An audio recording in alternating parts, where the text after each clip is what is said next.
City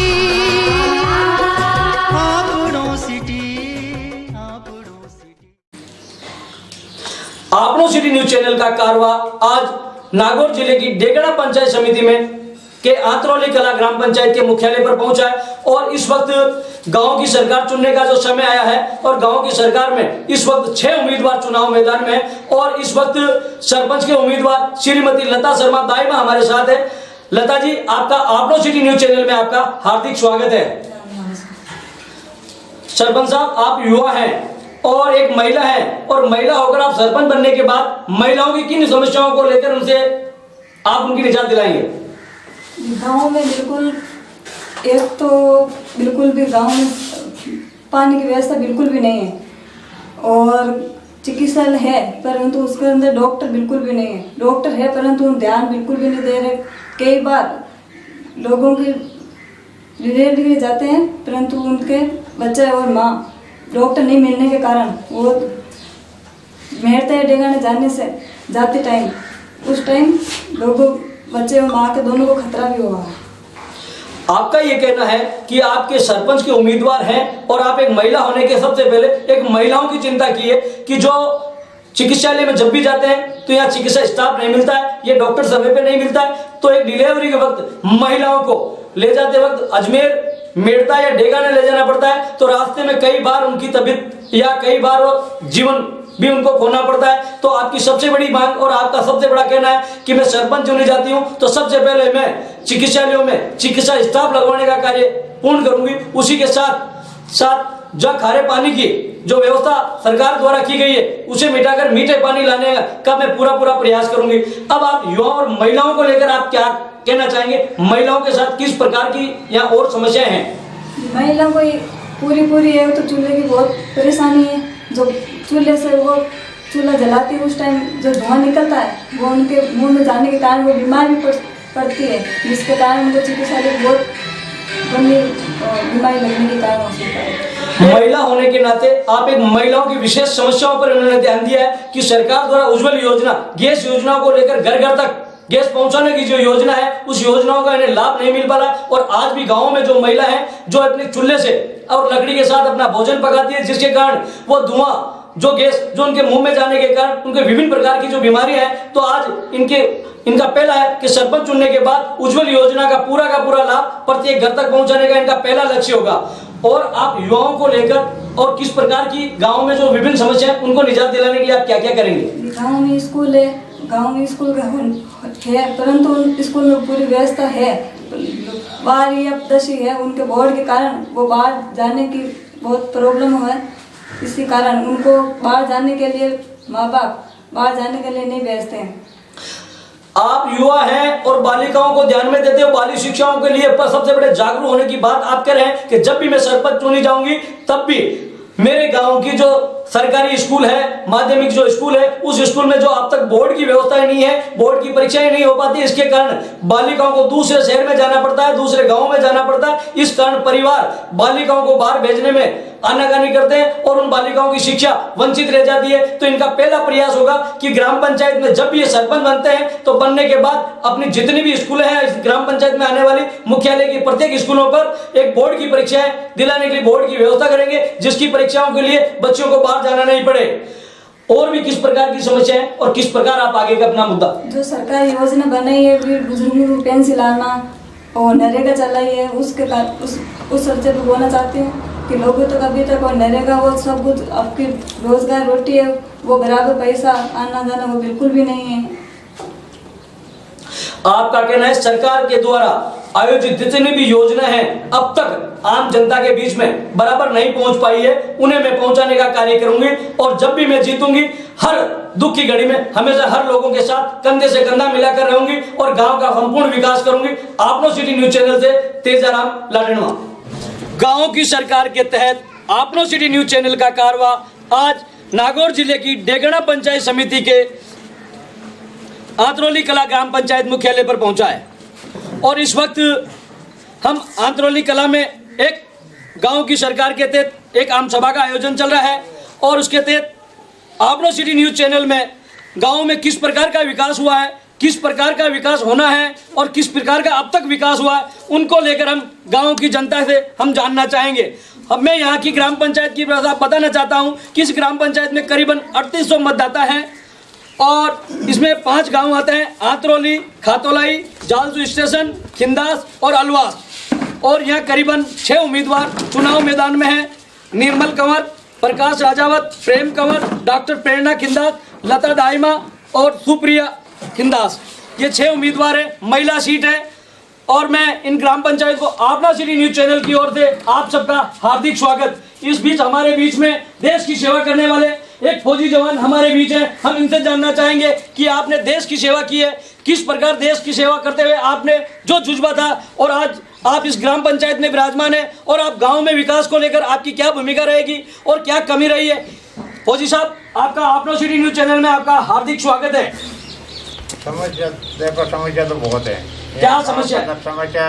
5 साल के अंदर पानी की सबसे मेन प्रॉब्लम होती है, पानी की समस्या अभी तक वो सुधरी नहीं है।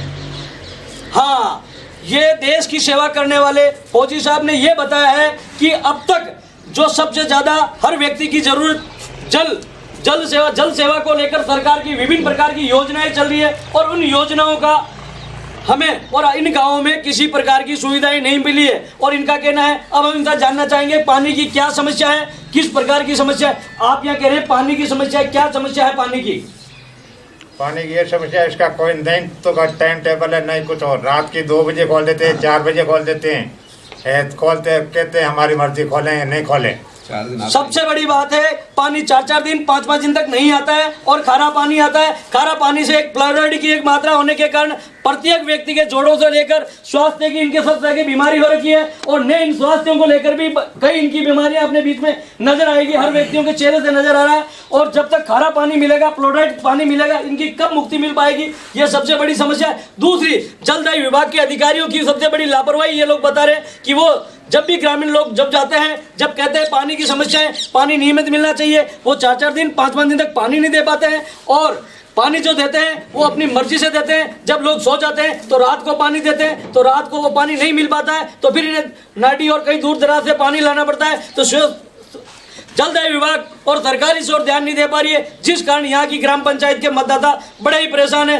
अब देखना यह है कि गांव की सरकार जीतने के बाद, गांव की सरकार बनने के बाद आने वाला मुखिया सरपंच कौन होगा और इस गांव की कब तक पानी से निजात दिला पाएगा। इस बीच हम और भी कुछ जानना चाहेंगे। साहब, क्या नाम है आपका? शुक्राराम जी, आपकी ग्राम पंचायत में अब तक कितने विकास हुए? विकास बिल्कुल कम ही है, नहीं रास्ता है सही, खड़ा खोल का बढ़िया है, जगह जगह गंद की बहुत है, नहीं यहाँ डॉक्टर की सुविधा है, कोई आदमी बीमार पड़ जाए तो। और नई पंचायत मांगे जुड़ी है, जबकि में बहुत घटिया काम है, कोई काम नहीं हुआ अब तक। आपका सबसे बड़ा आरोप लगा है स्वास्थ्य को लेकर। यहाँ स्वास्थ्य में किसी प्रकार के डॉक्टर की व्यवस्थाएं नहीं है, किसी प्रकार के स्टाफ की व्यवस्था नहीं है वो भी एक नाम मात्र के हैं जो इनको बराबर समय पर नहीं मिलती है। कोई व्यक्ति बीमार हो जाता है तो उन्हें दूसरे गांव ले जाने के लिए बड़ी भारी समस्या दिक्कत होती है और वाहनों से दूसरी जगह ले जाना पड़ता है। अब इन्होंने ये कहा है कि हमारी ग्राम पंचायत में लाखों रुपए, करोड़ों रुपए हर वर्ष आता है, प्रति वर्ष आता है, बजट आता है, मगर यहाँ की रोडों और यहाँ की नालियों की व्यवस्था भी अपना इनका आरोप है कि यहाँ की रोडें नहीं बनी हुई है, नहीं यहाँ की नाली है, इस कारण हमारे सबसे ज्यादा गंदगी है। तो इस गंदगी का निजात के लिए अब तक आपने क्या क्या किया? आपके यहाँ विधानसभा के चुनाव आए, लोकसभा के चुनाव आए, क्या आपके एमएलए के ने आपने अपनी बात रखी? तो आपके एमएलए ने क्या इस प्रकार आपको क्या कहा? मैंने क्या सब काम हो जाएगा, पर आगे प्रतिनिधि है वो करता नहीं है। आपने अपने एक विधायक पे भी बहुत बड़ा आरोप लगाया है कि हमने विधायक के सामने कई बार गए, अपनी मांग रखी, मगर विधायक सिर्फ आश्वासन के अलावा काम का कोई विकास आज तक विकास नहीं कर पाए, मात्र आश्वासन देते हैं, जिस कारण इस गांव की आज यही स्थिति है। और सबको यही आशा लगी है कि गांव की सरकार जब चुनी जाएगी, नया सरपंच आएगा और नया विकास होगा। अब ये गांव की जनता कब कौन से सरपंच का जीत का सेहरा बंधाएगी और वो जीत कर आएगा और कब विकास होगा, ये तो आने वाला समय ही बताएगा। कुछ और युवाओं से हम जानना चाहते हैं। क्या साहब, क्या नाम है आपका? हरिराम। नाम कितना प्यारा, हरि का ले लो, उसके साथ राम इन्हीं के पास है तो सारा काम भी इन्हीं के पास है। हम इनसे जानना चाहेंगे कि आपके गांव की क्या समस्या है और किस प्रकार विकास चाहते हैं और आने वाला सरपंच कैसा होना चाहिए जो क्या क्या विकास कराएगा। स्वास्थ्य की समस्या, स्वास्थ्य केंद्र है, वहाँ एक नर्स लगी हुई, वो रात को यहाँ रहती नहीं, मोटी मोटी प्रॉब्लम रहती है स्वास्थ्य संबंधित, तो 14 किलोमीटर डेगान जाना पड़ता है, इधर रेंट जाना पड़ता है। आपने सबसे बड़ी बात बताई, सबसे बड़ी हर व्यक्ति में, चाहे बूढ़ा हो चाहे जवान हो, स्वास्थ्य को लेकर किसी प्रकार की कोई समस्या हो जाती है तो कोई भी व्यक्ति उप स्वास्थ्य केंद्र में पहुंचता है, वहाँ एक नर्स लगी हुई है, वो रात के समय यहाँ नहीं मिलती है और वो अपने गांव चली जाती है, जिस कारण इन लोगों को 14 किलोमीटर इधर तो डेगाना जाना पड़ता है या फिर रेण या मेड़ता जाना पड़ता है। और कई बार ऐसी जगह कई ऐसे मरीज हुए हैं जो डिलीवरी के समय जहाँ नहीं मिलने के कारण उन्हें अपनी दुनिया छोड़कर भगवान के पास भी जाना पड़ा है। मगर यहाँ के न तो जनप्रतिनिधि, न यहाँ के सरपंच और न यहाँ के नेता और अधिकारी इस ओर ध्यान देते हैं। अब सबकी आशा एक पर टिकी है कि सबसे बड़ा अभी गांव की सरकार चुने जा रही है और इनका एक ही है कि आने वाला सरपंच हमारी जो भी मूलभूत सुविधाएं हैं उन सुविधाओं को बहाल कराए और कम से कम हमारे सेवाओं के लिए आगे बढ़े। हम और भी इनसे जानना चाहें, अभी आपने स्वास्थ्य के बारे में बताएं, बड़े अनुभवी हैं और बड़े अच्छे ढंग से बता रहे हैं, तो इनसे और कुछ सुविधाएं क्या साहब आपके आने वाले सरपंच से आपकी क्या क्या आशाएं हैं? बिल्कुल, और शिक्षा के क्षेत्र में भी कमी है। स्कूल उच्च माध्यमिक है, सब कुछ सुविधा है, लेकिन सरकार की निप्रभावता के कारण बोर्ड का सेंटर नहीं बना। सब नेताओं को बोल दिया हमने। हर शिक्षा को लेकर हर जगह सरकार जगह जगह बहुत विकास की बातें करती है, मगर शिक्षा के क्षेत्र में आज इस गांव में उच्च माध्यमिक विद्यालय है मगर बोर्ड की सुविधाएं नहीं है। उन बच्चियों को इस कारण दूर जाना पड़ता है, तो कई बच्चे शिक्षा में बाहर जाने के बजाय, वो पढ़ने के बजाय वो अपने घरों में रह पाती है और बराबर शिक्षा नहीं प्राप्त है। इनका सबसे बड़ा मांग है कि हमारे सरपंच से लेकर हमारे विधायक से लेकर हमारे MP हमारे यहाँ तक ध्यान दें और कम से कम बोर्ड की सुविधा हमारे माध्यमिक शिक्षा बोर्ड में कम से कम द्वारा या हमारा शिक्षा के क्षेत्र में भी ध्यान दिया जाए, जो अभी तक जनप्रतिनिधि इस ओर ध्यान नहीं देते। और भी हम हमारी यही युवाओं से उम्मीद है कि गांव का विकास होना चाहिए, जैसे नाली है, मूलभूत सुविधा है, बिजली है, पानी है, कीचड़ है, हर गली मोहल्ले में पूरा निर्माण हो, युवाओं के खेलने योग्य मैदान बने और विकास के नाम मुद्दे के ऊपर वोट डालना चाहिए जनता को। हर बार पंचायती चुनावों में क्या होता है, विकास का मुद्दा रहता है, चुनाव धीरे धीरे आते आते जातिवाद का मुद्दा बना दिया जाता है। युवाओं से मेरी यही अपील रहेगी कि आप अपने मन से विकास के नाम पे वोट दें, पूरा निष्कर्ष निकालें, ग्राम पंचायत को सशक्त बनाएं, मजबूत बनाएं, ताकि मजबूर न बनाएं।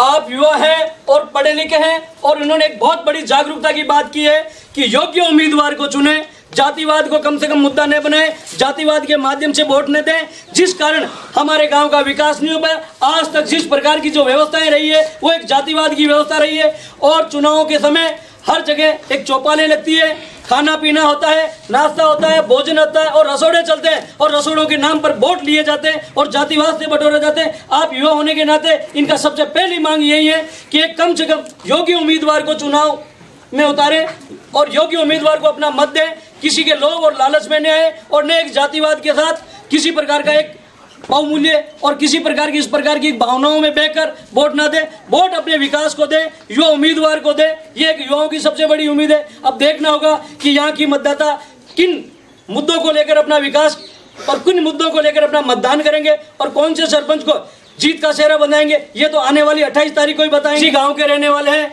और इचलकरंजी में भी एक कपड़े का अच्छा व्यवसाय करते हैं और कम से कम राजनीतिक के साथ नया राजनीतिक में चेहरा बनने के जो प्रयास किया जा रहा है और एक उद्योगपति भी है। क्या नाम है साहब आपका? नतमल जी। यहाँ का पानी का है। मैं पिछली बार आया तो यहाँ पर 2-3 महीने से मतलब मोटर जली हुई थी, तो मैंने खुद को जैन साहब को फ़ोन करके और मैंने मोटर दूसरी लगवाई।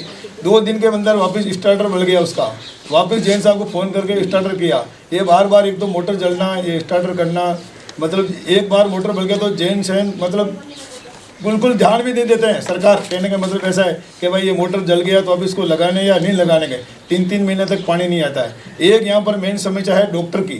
दवाखाना है लेकिन वो दिखा हुआ है, उसको ताला भी नहीं है। डॉक्टर है लेकिन उसको कभी ताला भी नहीं लगता। कहने का मतलब ऐसा है, न दिन को मैडम रहती है न रात को रहती है। किसी को 5 रुपये की अगर टेबलेट लेने का है तो 100 रुपये किराया देकर या तो डेगना जाना पड़ता है या मेड़ता जाना पड़ता है। सर यहाँ पर कुछ भी नहीं है। एक इंजेक्शन लगाने का है नॉर्मल तो भी यहाँ हमारे को डेगाना जाना पड़ता है और डेगाना की बार बार गाड़ी नहीं मिलती। अभी लॉकडाउन के कारण एक गाड़ी का अगर किराया लगता है तो 500 रुपये लगता है। आज की तारीख में मजदूर आदमी को 500 रुपये कहाँ से लाएंगे? तो हम यही उम्मीद करते हैं MLA साहब से कि हमारे को जल्दी से जल्दी यहाँ पर दवाखाने की और डॉक्टर की मतलब ये कर जाए। दूसरी बात ये है कि यहाँ पर पशु का कोई डॉक्टर नहीं है, आज तक डॉक्टर नहीं है पशु का। यहाँ पर बहुत लोगों को तकलीफ होती है। जो भी डॉक्टर आता है कम से कम 400-500 रुपये फीस लेता हो कहने का मतलब ऐसा है। और बाद में 1 घंटे के 2 घंटे के बाद में आती है, तब तक वो मतलब उसका क्या हाल होता है, जानवर का क्या रहता है या नहीं रहता है, क्या होता है। एक यहाँ पर जो गौशाला है उसकी व्यवस्था बरोबर नहीं है, डॉक्टर नहीं है, तो गायों की मतलब हत्या हो रही है। कहने का मतलब है हर 2-3 दिन 4 दिन से गौ माता का मतलब ये हो रहा है। कहने का मतलब है बिल्कुल मतलब डॉक्टर का ध्यान नहीं है। यहाँ पर डॉक्टर जरूरी है, आदमी का रहने दो या पशु का रहने दो, मेन यहाँ पर डॉक्टर का मुद्दा होना जरूरी है, एक पानी का। नागौर का बेल पूरे विश्व में प्रसिद्ध है और आज इस नागौर जिले में भी चिकित्सा विभाग की लापरवाही और प्रशासनिक अधिकारी और जनप्रतिनिधियों की लापरवाही के कारण इन ग्रामीणों का आरोप है कि यहाँ का नागौरी बैल, नागौरी पशु और नागौरी गाय इन पशु चिकित्सकों के अभाव में प्रतिदिन दम तोड़ता रहता है। यहाँ किसी प्रकार की सुविधा ही नहीं है और जब भी इनको बुलाना पड़ता है 500 रुपये का खर्चा करके और वो 3 या 4 घंटे तक आते हैं। तो कई बार ऐसे पशु होते हैं जो अपना दम तोड़ चुके होते हैं। और आपने एक सबसे बड़ी बात बताई, यहाँ एक चिकित्सालय बना हुआ है, उस चिकित्सालय में ताला लगाने की जरूरत नहीं है, क्योंकि ताला तब लगाया जाता है कि जहाँ कोई रहता है। यहाँ तो जब भी कोई व्यक्ति नहीं रहता है, इन्हें अपने निजी वाहनों से किराए करके और अधिक खर्चा करके या तो उनको डेगाना जाना पड़ता है या फिर इनको मेड़ता जाना पड़ता है। अब तक सरकार के जितने भी सरकारें आई है, चाहे वो विधायक आए, वो सांसद हैं, वो चुनावों के बीच में आते हैं, जनता को अपना शिकल दिखाते हैं या अपने मिलने वाले उन लोगों के फोनों तक उन्हीं लोगों का काम करते हैं। आम जनता आज भी दुखी है, आज भी बीमारियों से ग्रस्त है और आज भी इन लोगों को और एमएलए, एमपी और कई ऐसे जनप्रतिनिधि, चाहे वो सरपंच रहे हो, चाहे वो जिला परिषद सदस्य रहे हो, चाहे वो पंचायत समिति सदस्य रहे हो, जीतने के बाद इन लोगों ने जो आरोप लगाए, इससे ऐसा लगता है कि वो जनता की सुध नहीं ले पाए। और जैसे जैसे जो है, जैसे स्वास्थ्य विभाग की इन्होंने बात बताई, जैसे चिकित्सा विभाग में जिस स्थिति में इन्होंने लोग लगाने की जरूरत नहीं जो बात कही, उसके अलावा पशु चिकित्सालय की जो इन्होंने बात बताई कि पशु जो नागौर की एक सबसे पूरे विश्व में अपनी एक अलग पहचान है, वो भी एक दम तोड़ते जा रहे हैं। और आज एक पानी की सबसे बड़ी बात बताई, जो एक खारा पानी इनको मिल रहा है, जो एक जानवर नहीं पी सकता है, जो एक फ्लोराइड युक्त होता है, जिसके कारण कई व्यक्तियों के शरीर में बीमारियां ग्रस्त हो चुके हैं, कईयों के हाथ में टेढ़े मेढ़े हो चुके हैं, कई व्यक्ति चल नहीं सकते, जिनकी उम्र 40 साल की है, फिर भी वो लकड़ी के सहारे अपना काम करते हैं और अपना एक जीवन गुजारा कर पाते हैं। कई ऐसे हमारे समस्याएं हैं। तो अब इनकी सबसे बड़ी आस यही लगी है कि सबसे ज़्यादा मत का उपयोग जब है और हर व्यक्ति की पहचान और हर व्यक्ति की पूछ होती है, वो ग्राम पंचायत के चुनावों में होती है। ग्राम पंचायत में एक एक वोट का एक एक व्यक्ति की कीमत होती है, चाहे वो वार्ड मेंबर से लेकर चाहे सरपंच तक, और वो अपने आपके गांव का सबसे पहला और एक बहुत मुख्य होता है। तो आज इस समय गांव की सरकार चुनने का जो अभियान चल रहा है, गांव की सरकार चुनने का जो तारीख है वो 28 तारीख को हर व्यक्ति अपना वोट देकर, अपना मत देकर एक गाँव की सरकार चुनेंगे। तो अब देखना यही है कि वो सरकार और गांव का हर मतदाता किसको अपना वोट देगा और कौन सी सरकार चुनेगा। पर गांव वालों की एक ही आशा है कि आने वाला सरपंच ऐसा हो जो हमारी इन विभिन्न प्रकार की जो समस्याएं इनसे मुक्ति दिला पाए। आपनो सिटी न्यूज चैनल से तेजाराम लाडेनवा, मेड़ता सिटी।